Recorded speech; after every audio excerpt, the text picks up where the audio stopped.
Hi there. This video is going to be about when we want to make change and we need to make some significant changes, and how do we undertake that, and how do we even wrap our arms around that. And the thing that comes to mind for me, and things that I've read that really work, is to do things in steps. Don't tell yourself that you need to go from point A to point Z in 1 minute. It takes time to get where we want to be. It's okay not to be 100% courageous in starting something completely new, or expecting ourselves to obtain new habits after we've been living a certain way for so long. People like structure. People are very habitual, and we tend to stay in the same things even when they don't work for us.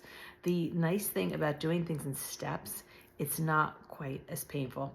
It doesn't feel as hard to say, I'm going to do this one thing. So let's just say it's a physical thing. You want to exercise more. Perhaps not putting it on ourselves like, hey, I don't like to exercise. I haven't been exercising, but now I'm going to run a marathon and I'm going to exercise for 5 hours a day. That's probably not going to work. It's probably going to be unrealistic, and it's too far away from where we are. If we do things in steps and just give ourselves a break and say, okay, I'm going to work out for 10 minutes. There's actually some really nice 10-minute tapes that you can find. But I'm just going to work out for 10 minutes, and I'm not even going to force myself to work every single day.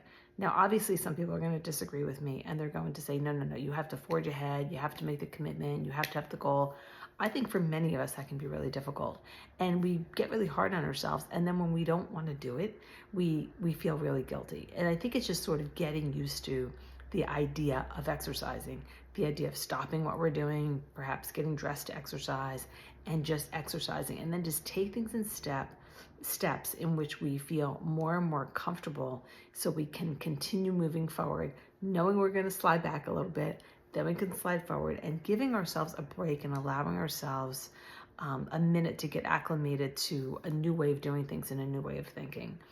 If you're used to eating 2 pieces of cake, have one. After a while, maybe have a little bit less.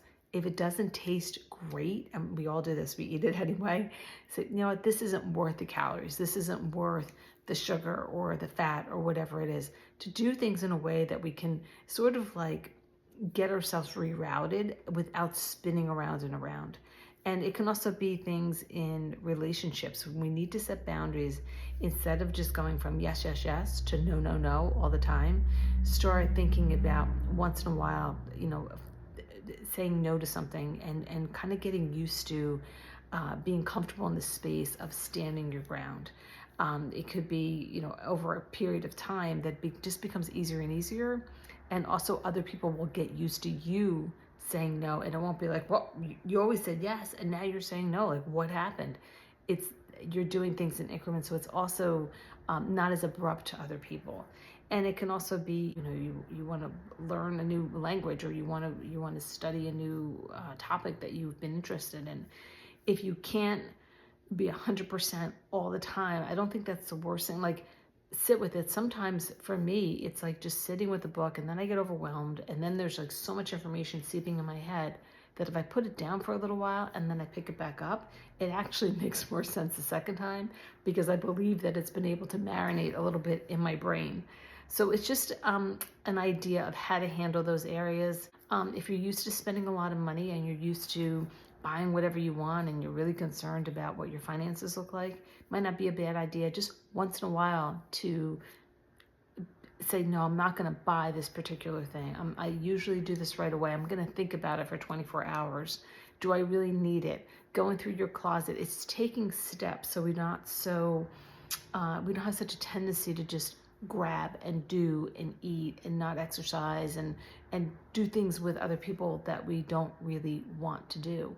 And just think about the things that you really want to change in your life, and just make it into steps. What would be something that would be relatively easy for you to do? It wouldn't cause you a lot of pain. And then over time, just keep stretching it and stretching it and stretching it until you've created a new habit, and it's not quite as painful, as opposed to like getting really excited, doing something new. I know I've done that. Like, oh, I'm going to do this every single day. And then I just fall off the wagon, and I don't do it at all, because it wasn't really in my bandwidth to do it at that level. So doing it incrementally is sometimes a better way to do it, to take the next step. So I just wanted to pass this on to you. Hopefully it helps you in some way. If you like this, please like, comment, and subscribe for more. And also feel free to leave a comment and tell us what you think and how you've been able to make some significant changes that were difficult and create new habits. Thanks so much for watching, and I look forward to next time. Bye-bye.